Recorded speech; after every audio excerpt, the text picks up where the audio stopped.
Hello everyone, this is the 7th lecture on chemical bonding and molecular structure, and in this lecture we will discuss molecular orbital theory. As we have already bond theory and VSEPR theory, and there were some limitations in these theories. So let's see what are the advantages of molecular orbital theory over these theories and what molecular orbital theory actually is. So you have to remember one point about the molecular orbital theory. According to molecular orbital theory, when the atomic orbitals of two atoms combine in a molecule, these atomic orbitals lose their identities and a new orbitals, that is molecular orbitals, are formed. So you point कि जब भी दो atomic orbitals combine होती हैं, जब भी दो atomic orbitals overlap करती हैं किसी भी मॉलिक्यूल को फॉर्म करने के लिए, तो ओवरलैपिंग के बाद वो अपनी आइडेंटिटी लूज कर लेते हैं। मींस एटॉमिक ऑर्बिटल्स के कॉम्बिनेशन के बाद कोई भी एटॉमिक ऑर्बिटल नहीं बचती, उसके बाद जो बचती है वो होती है मॉलिक्यूलर ऑर्बिटल। तो एटॉमिक ऑर्बिटल्स की आइडेंटिटी खत्म हो जाती है उसके बाद, और कंबाइन होके जो नई ऑर्बिटल्स बनती हैं उनको कहते हैं हम मॉलिक्यूलर ऑर्बिटल्स। तो कुछ पॉइंट्स आपको ध्यान रखना है। सबसे पहले तो आपको यही पॉइंट ध्यान रखना है कि when two atoms combine, their atomic orbitals overlap and they lose their identities and a new orbital is formed, that is known as molecular orbital.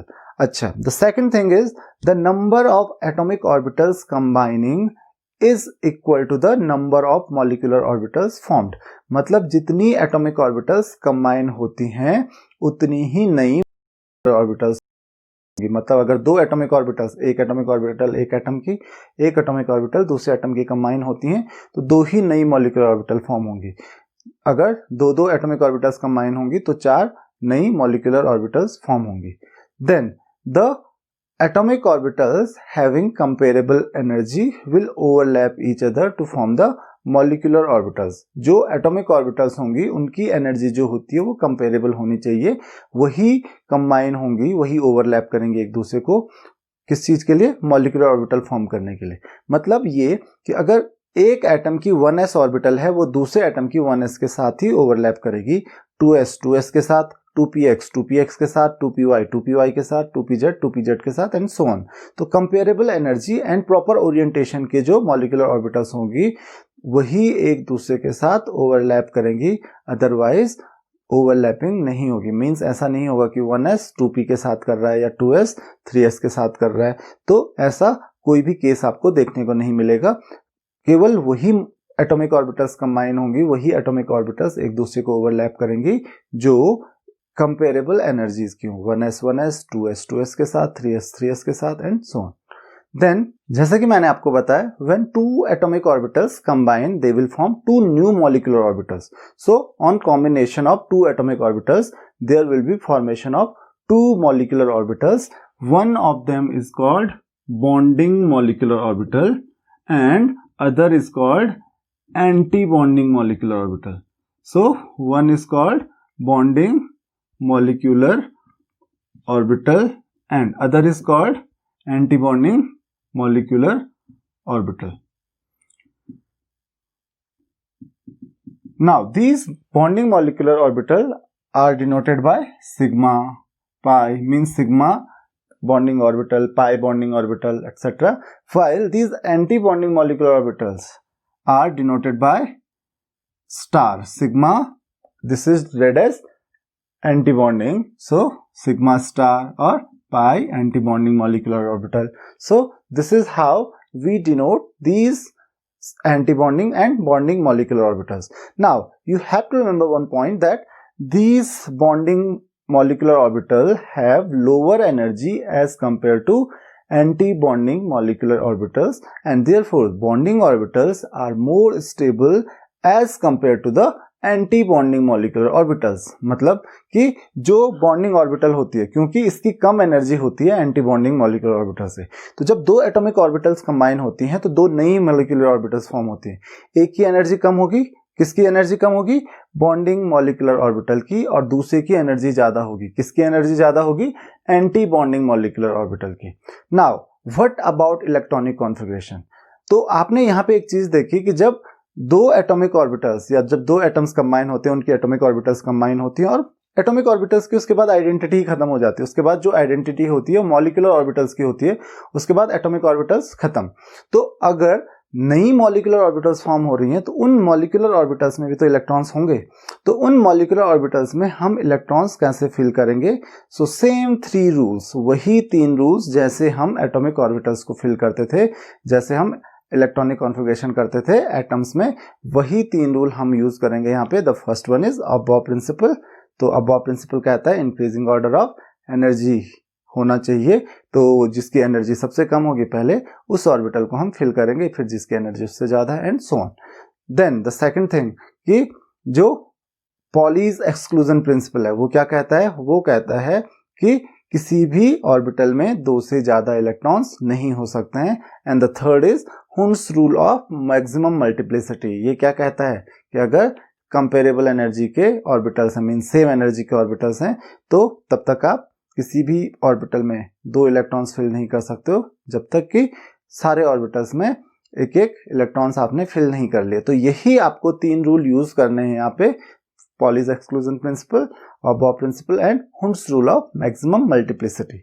Now how these atomic orbitals combine, ये atomic orbitals combine कैसे होती हैं, bonding molecular orbitals कैसे form होती हैं, anti bonding molecular orbitals कैसे form होती हैं, so that is defined with the help of, that is explained with the help of linear combination of atomic orbitals, that is called linear combination of atomic orbitals। अब ये क्या कहता है? इसको हम LCAO से भी डिनोट करते हैं। अब ये linear combination of atomic orbitals है क्या? देखिए, ये कहता है कि जब भी 2 एटॉमिक ऑर्बिटल्स कंबाइन होती हैं एक दूसरे के साथ, तो क्योंकि देखिए एटॉमिक ऑर्बिटल्स के कंबाइन होने का मतलब क्या हुआ कि जो इलेक्ट्रॉन्स हैं, क्योंकि आपको पता है इलेक्ट्रॉन वेव्स होती हैं, तो जब 2 एटॉमिक ऑर्बिटल्स कंबाइन होंगे तो एक्चुअल में उनके इलेक्ट्रॉन वेव्स कंबाइन हो रही है एक दूसरे के साथ, तभी वो 2 एटॉमिक ऑर्बिटल्स कंबाइन होंगी। और अगर उनके इलेक्ट्रॉन वेव्स कंबाइन होंगे एक दूसरे के साथ, so they may combine in 2 ways, one by constructive interference and other by destructive interference. आपको पता है जो वेव ट्रेवल करती है वो कुछ इस तरीके से ट्रेवल करती है। तो जब हम इलेक्ट्रॉन वेव्स की तरह बात करते हैं, इलेक्ट्रॉन वेव्स की बात करते हैं, तो इलेक्ट्रॉन वेव्स में क्या होता है कि अगर एक इलेक्ट्रॉन वेव इस तरीके से ट्रेवल कर रही है तो दूसरी इलेक्ट्रॉन वेव बिल्कुल ऐसे ही ट्रेवल कर सकती है। इसको हम कहेंगे, अगर बिल्कुल ऐसे ही ट्रेवल कर रही है तो इसको हम कहेंगे कि ये जो इलेक्ट्रॉन वेव है वो इस इलेक्ट्रॉन वेव के साथ क्या है? फेज में है, they are in same phase. तो यहां पे जब 2 वेव सेम फेज में हैं तो वो क्या करेंगे? That is called constructive interference. इसको हम कहते हैं कंस्ट्रक्टिव इंटरफेरेंस। और कंस्ट्रक्टिव इंटरफेरेंस से जो मॉलिक्यूलर ऑर्बिटल आपको मिलती है, it will give bonding molecular orbital. But एक और केस हो सकता है कि अगर देखो यहां पे देखिए, अगर एक ऑर्बिटल की जो इलेक्ट्रॉन वेव है उसमें अगर यहां पे क्रेस्ट फॉर्म हो रहा है तो दूसरे में ट्रफ भी फॉर्म हो सकता है, बिल्कुल अपोजिट। तो अगर बिल्कुल अपोजिट आपको केस मिला इस तरीके से देखने को, तो उस केस में क्या होगा?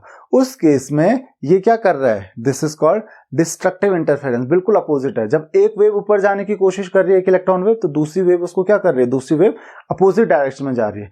इसकी वजह से जो नई वेव बनेगी, 2 इलेक्ट्रॉन वेव्स के मिलने से जो नई वेव्स आपको मिलेंगी वो डिस्ट्रक्टिव इंटरफेरेंस की वजह से मिलेंगी। तो उसका जो एम्पलीट्यूड होगा, यहां पे देखिए, अगर कंस्ट्रक्टिव इंटरफेरेंस होता है इन 2 वेव्स के बीच में, अगर कंस्ट्रक्टिव इंटरफेरेंस होता है तो जो नई वेव मिलेगी आपको, तो कंस्ट्रक्टिव इंटरफेरेंस से नई वेव का जो एम्पलीट्यूड होगा वो बहुत ज्यादा होगा। डिस्ट्रक्टिव इंटरफेरेंस से मिलेगी आपको, तो ये क्या करेगा? इसको अपोज करने की कोशिश करेगा। तो जो नई वेव मिलेगी आपको, उसका जो एम्पलीट्यूड होगा वो बहुत कम हो जाएगा।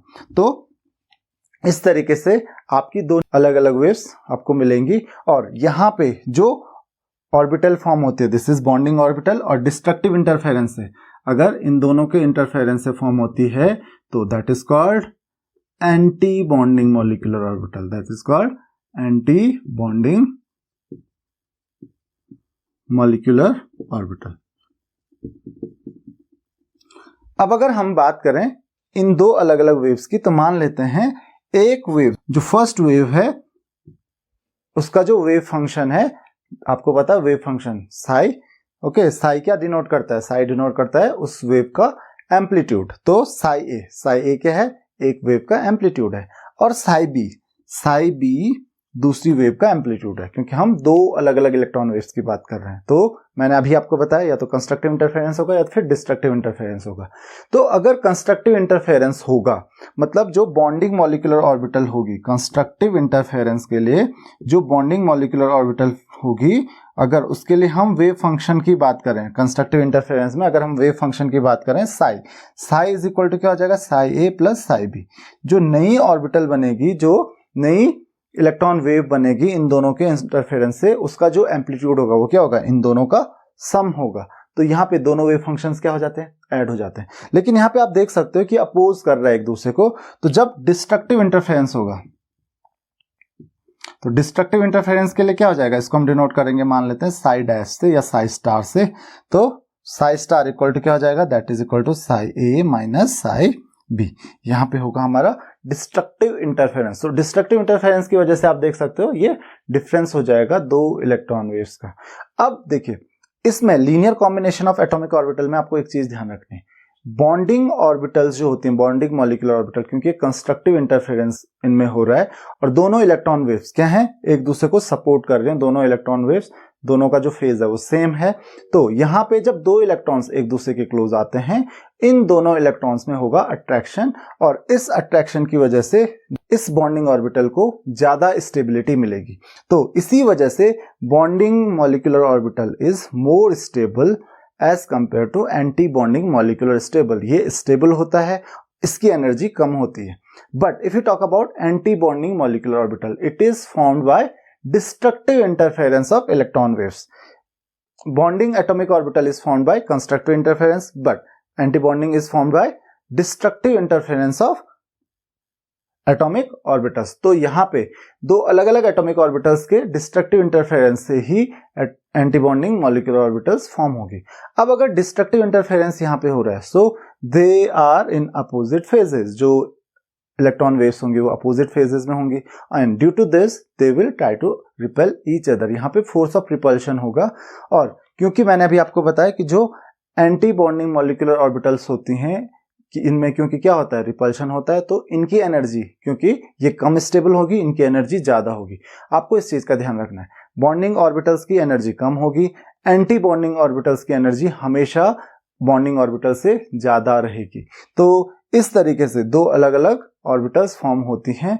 तो अब आपको ये बात समझ में आ गई होगी कि दो अलग अलग ऑर्बिटल्स कैसे फॉर्म होती हैं। तो आप देख सकते हो कि यहाँ पे क्योंकि साई ए इक्वल टू क्या आ रहा है? Psi a plus psi b. तो अगर आप साई ए और you can say psi equal to psi a plus psi b, if you talk about psi square, that is equal to psi a square plus psi b square plus 2 psi a psi b, और you can say psi star का square equal to psi a square plus psi b square because minus 2 psi a psi b. So you can see here psi square is always greater than psi star square. ये हमेशा ज्यादा होगा इससे। तो ये क्या show करता है? probability of finding an electron. तो probability of finding a bonding electron is always greater than that of anti-bonding. तो यहाँ पे मतलब जब overlapping होगी तो bonding orbitals में ज्यादा overlapping होगी as compared to anti-bonding orbitals, और इसी वजह से anti-bonding orbitals इतनी ज्यादा stable नहीं होती हैं जितनी ज्यादा stable bonding orbitals होती हैं। तो I hope कि आपको ये बात समझ में आ गई होगी कि किस तरीके से bonding और anti-bonding orbitals form होती हैं। अब आपको ये ध्यान रखना है कि हमको क्या फायदा होता है मॉलिक्यूलर ऑर्बिटल थ्योरी से। So first thing that you have to know about is stability of molecule.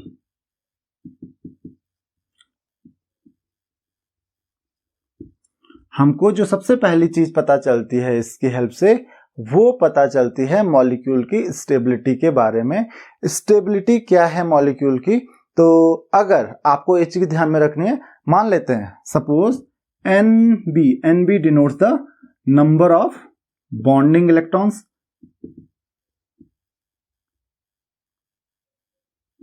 and Na denotes the number of anti-bonding electrons. तो अगर Na number of anti bonding electrons denote करता है and Nb denote करता है number of bonding electrons, तो stability of molecule के बारे में आपको कैसे पता चलता है? तो स्टेबिलिटी ऑफ मॉलिक्यूल के लिए आपको ध्यान रखना है if Nb minus Na is greater then 0 the molecule is stable. वो मॉलिक्यूल फॉर्म हो सकता है, वो मॉलिक्यूल स्टेबल होगा। क्या होगा? अगर मतलब number of anti bonding electrons is less than number of bonding electrons, और you can say number of bonding electrons is greater than number of anti bonding electrons, तो क्या होगा? मॉलिक्यूल स्टेबल होगा, अदरवाइज मॉलिक्यूल स्टेबल नहीं होगा। क्यों ऐसा होता है? तो आपको पता है बॉन्डिंग ऑर्बिटल्स में जो इलेक्ट्रॉन्स होते हैं वो क्या करते हैं, उनकी टेंडेंसी होती है अट्रैक्शन की। वो क्या करते हैं? वो कोशिश करते हैं कि एक बॉन्ड फॉर्म हो, जबकि एंटी बॉन्डिंग इलेक्ट्रॉन्स जो होते हैं वो हमेशा अपोज करते हैं इस चीज को, वो कभी भी नहीं चाहते हैं कि बॉन्ड फॉर्म हो, हमेशा रिपेल करना चाहते हैं एक दूसरे को। और आपको पता है कि एंटी बॉन्डिंग मॉलिक्यूलर ऑर्बिटल की एनर्जी हमेशा बॉन्डिंग मॉलिक्यूलर ऑर्बिटल से ज्यादा होती है। तो अगर बॉन्डिंग ऑर्बिटल्स में ज्यादा इलेक्ट्रॉन्स हैं तो अट्रैक्शन ज्यादा होगा, और अट्रैक्शन ज्यादा होगा तो बॉन्ड फॉर्म हो जाएगा। लेकिन अगर एंटी बॉन्डिंग में ज्यादा इलेक्ट्रॉन्स हैं या इक्वल भी हैं तो भी एंटी बॉन्डिंग ऑर्बिटल्स की एनर्जी क्या होगी? ज्यादा होगी, और उनकी कोशिश रहेगी कि वो रिपेल करें, और अगर वो रिपेल करेंगे तो इसकी वजह से ऑर्बिटल्स में कॉम्बिनेशन नहीं हो सकता, बॉन्ड फॉर्म नहीं हो सकता, तो कभी भी वो मॉलिक्यूल स्टेबल नहीं हो सकता है। तो सबसे पहले स्टेबिलिटी के बारे में पता चलता है। Then the second thing is bond order. हमको यहां से बॉन्ड ऑर्डर के बारे में पता चलता है।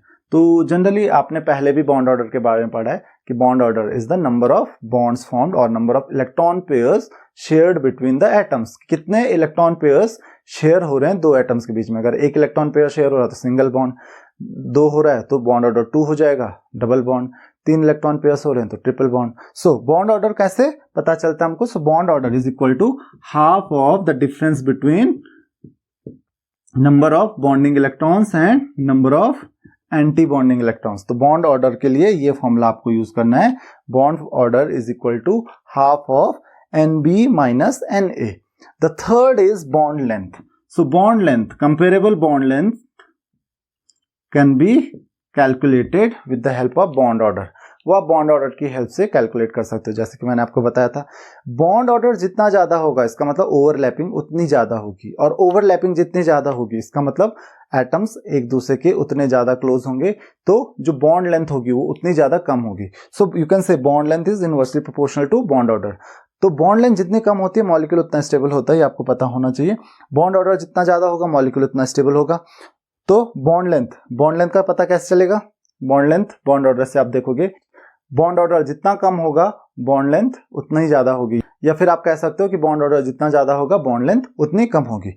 The next thing that you have to remember is magnetic nature. This is one of the most important point, magnetic nature. Magnetic nature of the molecule. अब ये मैग्नेटिक नेचर क्या होता है? तो यहां पे आपको दो चीजों के बारे में समझना है। One is paramagnetic nature and other is called diamagnetic nature. वैसे मैग्नेटिक नेचर्स और भी होते हैं, बट फिलहाल हमको इन दो के बारे में ही जानना है। One is paramagnetic nature and other is diamagnetic nature. तो इन दो को हम कैसे पता करेंगे कि कोई भी मॉलिक्यूल का मैग्नेटिक नेचर क्या है, पैरामैग्नेटिक है ये या डायमैग्नेटिक है? तो पहले हमको ये तो पता होना चाहिए पैरामैग्नेटिक क्या होता है और डायमैग्नेटिक क्या होता है। तो जनरली जो पैरामैग्नेटिक नेचर उस सब्सटेंस का होता है जिस सब्सटेंस को अगर आप मैग्नेटिक फील्ड में रखोगे so it will behave as magnet, magnet की तरह बिहेव करने लगता है। तो उसमें भी मैग्नेटिक प्रॉपर्टीज आ जाती हैं। अगर आप उसको मैग्नेटिक फील्ड में रखोगे तो मैग्नेट से आप कह सकते हो वो अट्रैक्ट होता है। And then second one is diamagnetic substances. So they do not have magnetic properties even they are kept in magnetic field. वो तब भी मैग्नेटिक फील्ड में भी वो मैग्नेटिक प्रॉपर्टीज शो नहीं करते हैं, तो वो मैग्नेटिक फील्ड को जनरली रिपेल करते हैं, मैग्नेटिक फील्ड से दूर रहते हैं। बट जो पैरामैग्नेटिक सब्सटेंसेस होते हैं वो मैग्नेटिक फील्ड की तरफ क्या करते हैं? अट्रैक्ट होते हैं। नाउ अब बात करते हैं कि ये मैग्नेटिक प्रॉपर्टीज आती कहां से। तो यहां पे आपको एक चीज का ध्यान रखना है कि मैग्नेटिक प्रॉपर्टीज जो आती हैं किसी भी सब्सटेंस में वो आती हैं इलेक्ट्रॉन्स के मैग्नेटिक मोमेंट की वजह से। आपको मैंने बताया था कि इलेक्ट्रॉन्स का हम मैग्नेटिक मोमेंट कैसे कैलकुलेट करते हैं, क्योंकि आपको पता है इलेक्ट्रॉन्स क्या होता है, इलेक्ट्रॉन्स जो भी होते हैं किसी भी ऑर्बिटल्स में वो क्या करते हैं? वो स्पिन करते हैं। एक तो रिवॉल्व करते हैं अराउंड द एटम, लेकिन अगर हम मॉलिक्यूलर ऑर्बिटल की बात करेंगे तो वो मॉलिक्यूल के अराउंड रिवॉल्व करेंगे। तो एक तो रिवॉल्व करते हैं और दूसरा अपने एक्सिस के अबाउट स्पिन भी करते हैं। अब इस स्पिन की वजह से इनका एक मोमेंट होगा जिसको हम कहते हैं मैग्नेटिक मोमेंट। अब देखिए यहाँ पे एक ऑर्बिटल में या तो एक इलेक्ट्रॉन हो सकता है या तो दो इलेक्ट्रॉन्स हो सकते हैं। अगर दो इलेक्ट्रॉन्स हैं तो दो इलेक्ट्रॉन्स का जो स्पिन होता है वो दोनों का स्पिन क्या होता है, अपोजिट होता है। इसकी वजह से क्या होगा, इसकी वजह से वो क्या करेंगे, एक दूसरे को मैग्नेटिक मोमेंट को कैंसिल कर देंगे और उनका नेट मैग्नेटिक मोमेंट जो होगा वो जीरो हो जाएगा। बट अगर एक ऑर्बिटल में एक ही इलेक्ट्रॉन है तो उसका जो रिजल्टेंट मैग्नेटिक मोमेंट होगा वो कुछ ना कुछ होगा, तो इसकी वजह से उनमें मैग्नेटिक प्रॉपर्टीज आ जाएंगी। तो इसका आपको ध्यान रखना है, अगर अनपेयर्ड इलेक्ट्रॉन्स हैं किसी भी ऑर्बिटल में so they will have magnetic properties, means वो पैरामैग्नेटिक नेचर शो करेंगे। बट अगर इलेक्ट्रॉन्स पेयर्ड अप हैं तो वो डायमैग्नेटिक प्रॉपर्टीज शो करेंगे, उनमें मैग्नेटिक प्रॉपर्टीज तब भी नहीं आएंगी। तो आपको इसी चीज का ध्यान रखना है, अगर इलेक्ट्रॉन्स अनपेयर्ड मिल गए आपको किसी भी मॉलिक्यूलर ऑर्बिटल में, एक भी अनपेयर्ड इलेक्ट्रॉन अगर आपको मिल गया then it is paramagnetic substance, और अगर आपको कोई भी अनपेयर्ड इलेक्ट्रॉन नहीं मिला then it is diamagnetic substance. कितना ज्यादा पैरामैग्नेटिक होगा वो डिपेंड करेगा नंबर ऑफ अनपेयर्ड इलेक्ट्रॉन्स पे। अगर केवल एक ही अनपेयर्ड इलेक्ट्रॉन है तो उतना ज्यादा पैरामैग्नेटिक नहीं होगा, अगर दो हैं तो पैरामैग्नेटिक ज्यादा होगा, तीन है तो और ज्यादा पैरामैग्नेटिक प्रॉपर्टीज उसमें होंगी। तो बस आपको यही चीज ध्यान रखनी है और यह ऐसे ही आपको पता चलता है मैग्नेटिक नेचर के बारे में। तो आप देख सकते हो कि कितने ज्यादा एडवांटेजेस हैं मॉलिक्यूलर ऑर्बिटल थ्योरी के, कि इससे हमको ये सारी चीजें पता चलती हैं कि मॉलिक्यूल स्टेबल होगा या नहीं होगा, उसका बॉन्ड ऑर्डर क्या होगा, उसकी बॉन्ड लेंथ क्या होगी और उसकी मैग्नेटिक प्रॉपर्टीज क्या होगी। Now let's talk about energy level diagram. तो सबसे पहले हमको ये पता होना चाहिए कि एनर्जी लेवल डायग्राम होता क्या है। एनर्जी लेवल डायग्राम में हम किसी भी मॉलिक्यूलर ऑर्बिटल्स के एनर्जी शो करते हैं, मतलब दो एटम्स अगर कंबाइन हो रहे हैं तो उनकी मॉलिक्यूलर ऑर्बिटल्स जो होते हैं उनको हम रखते हैं according to increasing order of energy, तो उसी को हम कहते हैं एनर्जी लेवल डायग्राम। तो हर मॉलिक्यूल के लिए हम एनर्जी लेवल डायग्राम शो करते हैं। अब हमको ये पता होना चाहिए कि what is the increasing order of energy. तो इंक्रीजिंग ऑर्डर ऑफ एनर्जी जो होता है, you have to remember this, first we have 1s, then और you can say sigma 1s, then sigma anti bonding 1s, then sigma 2s, उसके बाद आता है sigma anti bonding 2s, then pi 2px equal to pi 2py, इन दोनों की energy क्या होती है, सेम होती है। देन सिग्मा 2pz, उसके बाद जो एनर्जी होती है वो सिग्मा 2pz की होती है। Then after that we have pi anti bonding 2px equal to pi anti bonding 2py, and इससे ज्यादा होती है सिग्मा एंटी बॉन्डिंग 2pz की। तो ये आपको जनरली ऑर्डर मिलेगा, that is the increasing order of energy. तो सबसे कम एनर्जी इसकी होती है, देन इसकी, देन इसकी, देन इसकी एंड सो ऑन। तो इस तरीके से आपको ये याद रखना पड़ेगा। तो आप देख सकते हो यहाँ पे कोई खास याद रखने के लिए है नहीं। मैंने आपको बताया था कि जब दो एटॉमिक ऑर्बिटल्स कंबाइन होती हैं तो दो मॉलिक्यूलर ऑर्बिटल्स फॉर्म होती हैं, एक एंटी बॉन्डिंग और एक बॉन्डिंग। तो यहाँ पे आप देख सकते हो कि अगर एक एटम की 1s ऑर्बिटल दूसरे एटम की 1s ऑर्बिटल के साथ कंबाइन होगी तो वो दो मॉलिक्यूलर ऑर्बिटल्स फॉर्म करेंगी। पहला sigma molecular orbital sigma 1s और दूसरा सिग्मा एंटी बॉन्डिंग 1s। तो एक बॉन्डिंग और एक एंटी बॉन्डिंग, और इसकी एनर्जी कम होगी, इसकी ज्यादा। फिर 2s कंबाइन होगी दोनों की, तो एक क्या बनेगी, बॉन्डिंग और एक एंटी बॉन्डिंग। फिर 2p कंबाइन होगी, तो 2p में तो आपको पता है तीन ऑर्बिटल्स होती हैं, 2px 2py और 2pz। तो 3 और 3 6 नई ऑर्बिटल्स बनेंगी, 3 बॉन्डिंग मॉलिक्यूलर ऑर्बिटल्स और 3 anti bonding molecular orbitals and so on, एक चीज चलती रहेगी। अब इसके बाद हम कुछ एक्सेप्शनल केसेस देख लेते हैं, जैसे ऑक्सीजन, फ्लोरीन, नियॉन जैसे मॉलिक्यूल्स जो होते हैं, मतलब ऑक्सीजन के बाद जो होते हैं, उनके लिए यहां पे थोड़ा सा चेंज आता है। बाकी तो सब कुछ सेम होता है, ये एज इट इज रहेगा, ये एज इट इज रहेगा।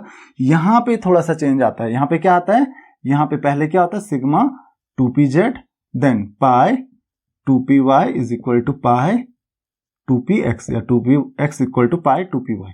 तो इन दोनों की एनर्जी क्या होती है, सेम रहती है 2px और 2py की। और फिर उसके बाद वही आता है sigma anti bonding 2px, pi anti bonding 2py, pi anti bonding 2px, pi anti bonding 2py and then sigma anti bonding 2pz। तो आपको इसका ध्यान रखना है कि बाकी सब कुछ सेम रहेगा, बस यहाँ पे थोड़ा एक्सेप्शनल केस है। किसके लिए? ऑक्सीजन फ्लोरीन के लिए। तो ऑक्सीजन फ्लोरीन के लिए आपको ये चीज ध्यान रखनी है। नाउ अब हम यही चीज चेक करेंगे और इससे पता करेंगे कि कोई भी एटम जब कंबाइन होता है दूसरे एटम्स के साथ तो जो मॉलिक्यूल फॉर्म करता है वो स्टेबल होगा या नहीं होगा। तो सबसे पहले हम बात करते हैं, हम एनर्जी लेवल डायग्राम भी फॉर्म करेंगे।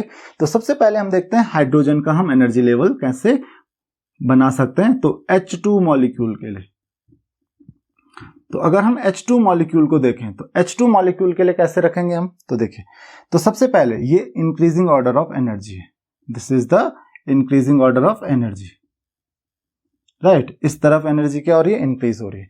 तो सबसे पहले हम यहां पे रखेंगे 1s ऑर्बिटल। तो आपको पता है हाइड्रोजन का जो इलेक्ट्रॉनिक कॉन्फ़िगरेशन होता है, हाइड्रोजन का इलेक्ट्रॉनिक कॉन्फ़िगरेशन क्या होता है? 1s1।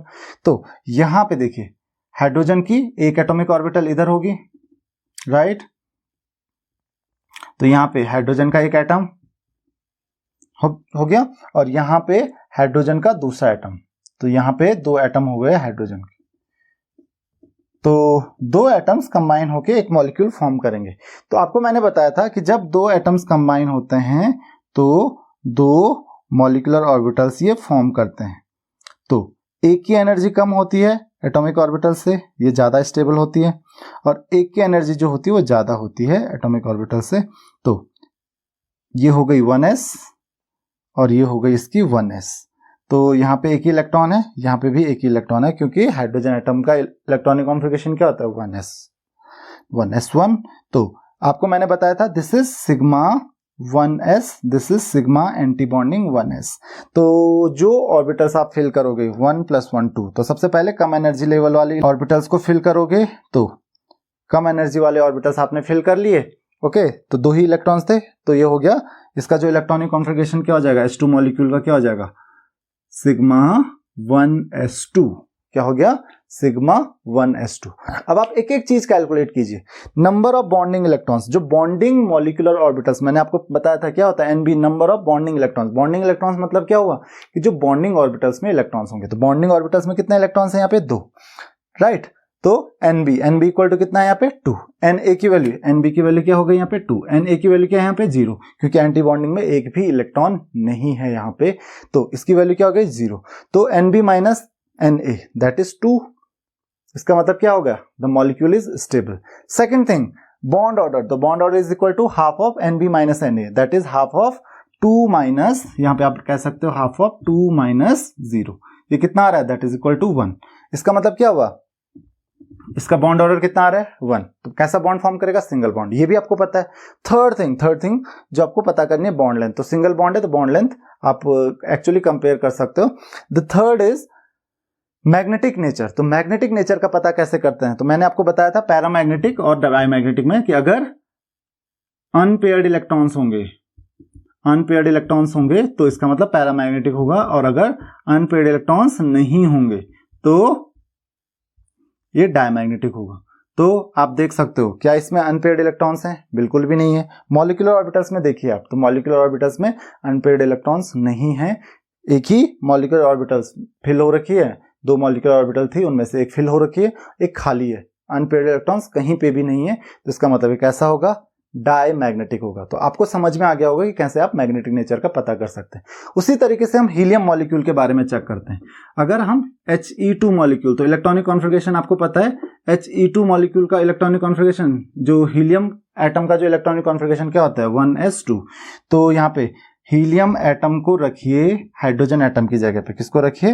हीलियम एटम को रखिए। तो 2 इलेक्ट्रॉन्स 4 इलेक्ट्रॉन हो गए। तो 2 इलेक्ट्रॉन्स यहाँ आएंगे, 2 इलेक्ट्रॉन्स यहाँ आएंगे।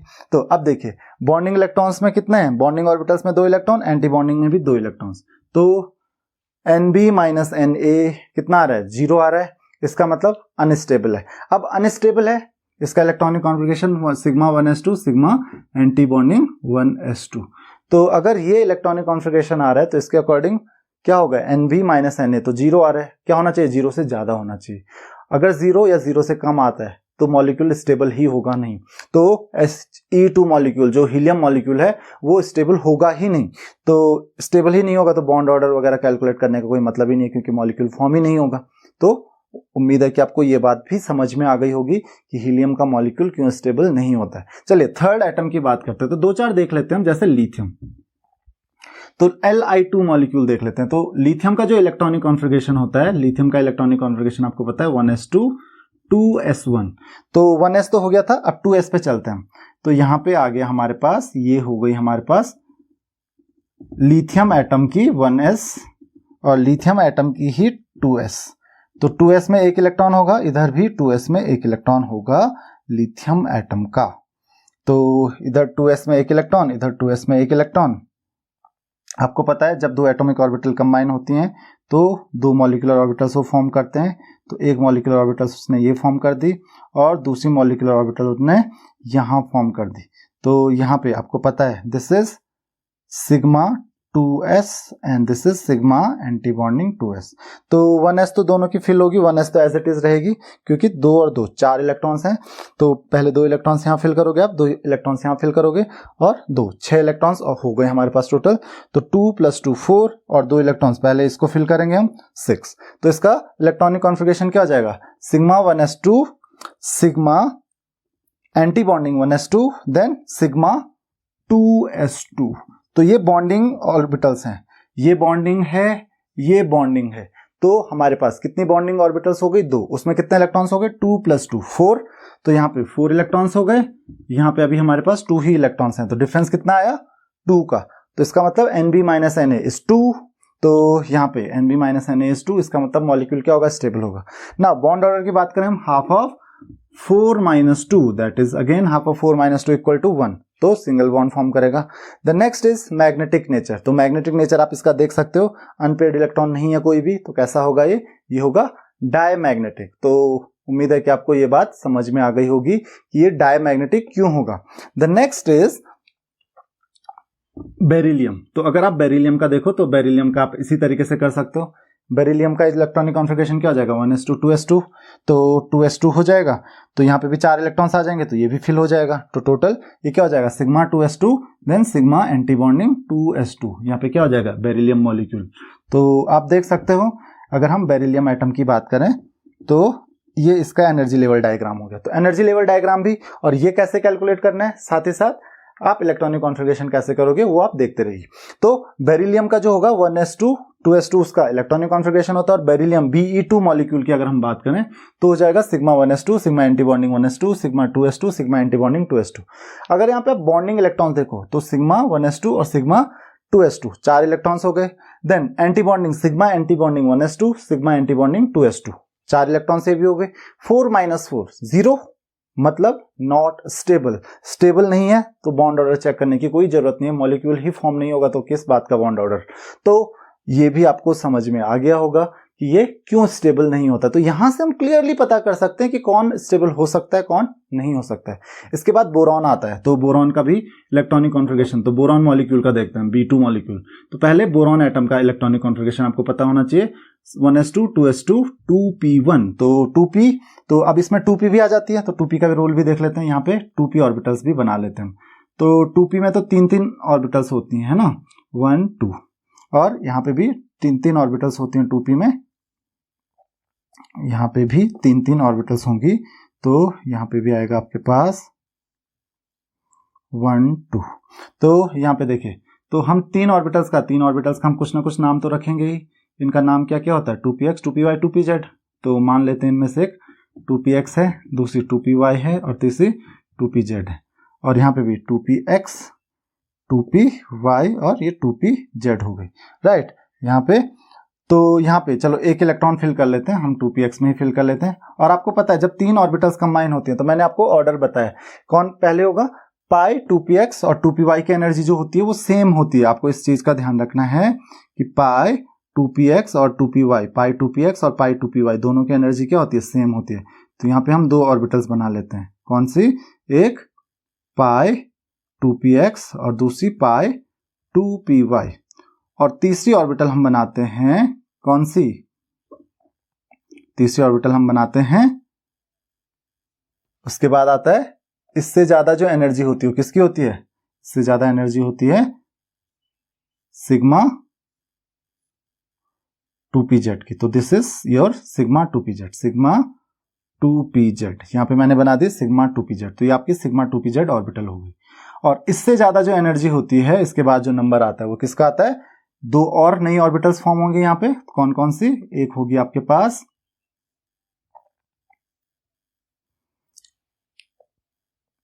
ये पाई एंटी बॉन्डिंग 2px और ये होगी पाई एंटी बॉन्डिंग 2py। और फिर सबसे ज्यादा जो एनर्जी होगी वो होगी किसकी? इसकी। ये होगी हमारी सिग्मा एंटी बॉन्डिंग 2pz। तो इस तरीके से आपकी ऑर्बिटल्स फॉर्म होंगे। तो ये पूरा आपका एनर्जी लेवल डायग्राम इस तरीके से बनेगा। तो यहाँ पे बोरॉन में एक एक इलेक्ट्रॉन यहाँ पे आ गए। तो आपको ध्यान रखना है सबसे पहले, अब देखो यहाँ पे 1 + 1 2 इलेक्ट्रॉन्स हमारे पास बचे हुए हैं, बाकी तो पहले का electronic configuration as it is रहेगा। तो यहाँ पे एक इलेक्ट्रॉन यहाँ पे फिल कर देंगे और एक यहाँ पे फिल करेंगे, क्योंकि इन दोनों की एनर्जी सेम है। तो यहाँ पे आपको ध्यान रखना है Hund's rule of maximum multiplicity. यहाँ पे ऐसे नहीं कर सकते हैं कि 2 इलेक्ट्रॉन्स इसको फिल कर दिए या 2 इलेक्ट्रॉन्स इसमें फिल कर दिए। यहाँ पे आपको Hund's rule of maximum multiplicity ध्यान रखना है, क्योंकि इन दोनों की एनर्जी सेम होती है। तो पहले दोनों में एक एक इलेक्ट्रॉन्स आएंगे। नाउ तो इसका इलेक्ट्रॉनिक कॉन्फ़िगरेशन देखिए क्या होगा। B2 molecule sigma 1s2 sigma anti bonding 1s2, then sigma 2s2 sigma anti bonding 2s2, then इसके बाद आ रहा है पाई 2px1 एंड पाई 2py1। तो ये क्या हो गया? ये हो गया आपका electronic configuration of B2 molecule. अब आप देखिए जो बॉन्डिंग इलेक्ट्रॉन्स हैं वो कहां कहां पे हैं। यहाँ पे 2 + 2 4 + 5 + 1 6 इलेक्ट्रॉन्स हमारे पास बॉन्डिंग वाले हैं। और एंटी बॉन्डिंग वाले कितने हैं? 2 + 2 4। तो यहाँ पे बॉन्डिंग इलेक्ट्रॉन्स हो गए 6, एंटी बॉन्डिंग हो गए 4। तो 6 - 4 कितना आ गया हमारे पास? That is again 2 1। तो हाफ ऑफ 2 इज 1, तो सिंगल बॉन्ड ही फॉर्म होगा, बॉन्ड ऑर्डर 1 आ रहा है। मैग्नेटिक नेचर अब इसका देखते हैं। तो यहाँ पे आप देख सकते हो there are unpaired electrons in bonding molecular orbitals. Molecular orbitals में आपको अनपेयर्ड इलेक्ट्रॉन्स देखने को मिल रहे हैं। और मैंने आपको बताया था अगर अनपेयर्ड इलेक्ट्रॉन्स आपको देखने को मिल रहे हैं तो दिस मॉलिक्यूल इज पैरामैग्नेटिक। ये कैसा होगा? पैरामैग्नेटिक होगा। अभी तक डायमैग्नेटिक आ रहे थे सब, ये पैरामैग्नेटिक होगा क्योंकि यहाँ पे अनपेयर्ड इलेक्ट्रॉन्स आ रहे हैं। The next is carbon. Carbon की अगर हम बात करें तो कार्बन का जो इलेक्ट्रॉनिक कॉन्फ़िगरेशन होता है आपको पता है 2p2।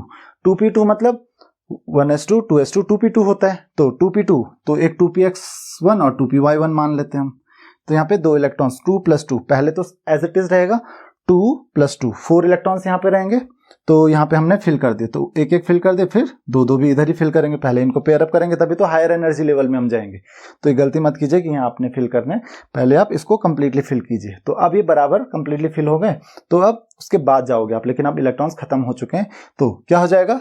जो कार्बन मॉलिक्यूल होगा, अगर C2 मॉलिक्यूल की हम बात करें, this is for C2 molecule. ध्यान रखिए, ये फॉर कार्बन एटम, ये भी कार्बन एटम। तो C2 मॉलिक्यूल के लिए जो होगा वो क्या हो जाएगा? क्या आया डिफरेंस? पाई 2px2 पाई 2py2। अब इलेक्ट्रॉन्स देखते हैं बॉन्डिंग मॉलिक्यूलर ऑर्बिटल्स में 2। तो आप इलेक्ट्रॉनिक कॉन्फ़िगरेशन देख लीजिए, sigma 1s2 sigma anti bonding 1s2 sigma 2s2 sigma anti bonding 2s2 पाई 2px2 पाई 2py2। तो देखिए 2 4 + 6 + 2 8 इलेक्ट्रॉन्स क्या हो गए यहाँ पे? बॉन्डिंग वाले हो गए। और एंटी बॉन्डिंग वाले कितना है? 2 + 2 4 ही हैं, तो यहाँ पे 8 हो गए। तो 8 - 4 4, हाफ ऑफ 4 इज 2। तो बॉन्ड ऑर्डर क्या आ गया यहाँ पे? 2। बॉन्ड लेंथ कम हो जाएगी इसकी, तो यहाँ पे बॉन्ड ऑर्डर 2 आ गया। The second thing is magnetic nature. तो मैग्नेटिक नेचर पैरामैग्नेटिक हो या डायमैग्नेटिक। तो आप देखिए अनपेयर्ड इलेक्ट्रॉन्स हैं कहीं पे भी आपको अनपेयर्ड इलेक्ट्रॉन्स देखने को नहीं मिल रहे हैं। It means it is diamagnetic in nature. The next is N2 molecule. Carbon के बाद नाइट्रोजन का नंबर। तो N2 मॉलिक्यूल के लिए पहले इलेक्ट्रॉनिक कॉन्फ़िगरेशन ऑफ नाइट्रोजन। यहाँ पे भी 3 इलेक्ट्रॉन्स आ जाएंगे क्योंकि 2p3 होता है। तो 2px1 2py1 2pz1। तो एक नाइट्रोजन एटम इधर होगा, एक नाइट्रोजन एटम इधर होगा और बीच में N2 मॉलिक्यूल। तो N2 मॉलिक्यूल में आपको पता है कि जो N2 मॉलिक्यूल के जो मॉलिक्यूलर ऑर्बिटल्स होंगी वो ये हैं। तो यहाँ पे आप देख सकते हो 1 + 1 + 1, यहाँ तक तो सब सेम रहेगा। यहाँ पे 3 + 3 6 इलेक्ट्रॉन्स हैं। 2 + 2 4 इलेक्ट्रॉन्स आप पहले फिल कर चुके हो, 2 इलेक्ट्रॉन्स और फिल कर लीजिए। तो इसके बाद क्या आ जाएगा? इसके बाद आ जाएगा इसके बाद आप देख लीजिए दैट इज सिग्मा 2pz। इसके बाद आ रहा है हमारे पास सिग्मा 2pz। तो सिग्मा 2pz इसके बाद हमारे पास आ रहा है, तो इलेक्ट्रॉनिक कॉन्फ़िगरेशन सिग्मा 2pz 2 आ जाएगा। तो आप देख सकते हैं sigma 1s2, sigma antibonding 1s2, sigma 2s2, sigma antibonding 2s2, then pi 2px2, pi 2py2 and then sigma 2pz2। अगर आप बॉन्डिंग इलेक्ट्रॉन्स चेक करो यहाँ पे तो 2 + 2 + 2 + 2 + 2 10, तो कितने इलेक्ट्रॉन्स आ रहे हैं 10। और एंटी बॉन्डिंग देखो 2 + 2 केवल 4 है, तो again 10 - 4 that is 6, half of 6 is 3। तो बॉन्ड ऑर्डर क्या आ रहा है आपके पास 3 आ रहा है। तो हमेशा अगर बॉन्डिंग इलेक्ट्रॉन्स ज्यादा हैं तो Nb - Na तो पॉजिटिव आएगा ही आएगा, तो स्टेबल मॉलिक्यूल्स फॉर्म हो रहे हैं। केवल हीलियम और बेरिलियम का हमारे पास अनस्टेबल आया था अभी तक। देन यू कैन सी 3 क्या हमारे पास बॉन्ड ऑर्डर है, इसका मतलब ये क्या करता है ट्रिपल बॉन्ड फॉर्म करता है। और आप पहले ही पढ़ चुके हो नाइट्रोजन मॉलिक्यूल क्या फॉर्म करता है, ट्रिपल बॉन्ड फॉर्म करता है। तो काफी जस्टिफिकेशन आपको मिल रहा है यहाँ से। The next thing is magnetic nature of nitrogen molecule, is it paramagnetic और डायमैग्नेटिक। तो आप देख सकते हो अनपेयर्ड इलेक्ट्रॉन्स आपको कहीं पे दिख रहा है, बिल्कुल नहीं दिख रहा है, ऑल आर पेयर्ड अप। आप एटॉमिक ऑर्बिटल्स मत देखिए क्योंकि हम नाइट्रोजन मॉलिक्यूल की बात कर रहे हैं, तो हम मॉलिक्यूलर ऑर्बिटल्स देखेंगे ना कि एटॉमिक ऑर्बिटल्स। तो आपको इस चीज का ध्यान रखना है, एटॉमिक ऑर्बिटल्स नहीं देखनी, मॉलिक्यूलर ऑर्बिटल्स देखने, क्योंकि मॉलिक्यूल के बारे में हम बात कर रहे हैं कि मॉलिक्यूल डायमैग्नेटिक है या पैरामैग्नेटिक, न कि एटम के बारे में। तो कंफ्यूजन।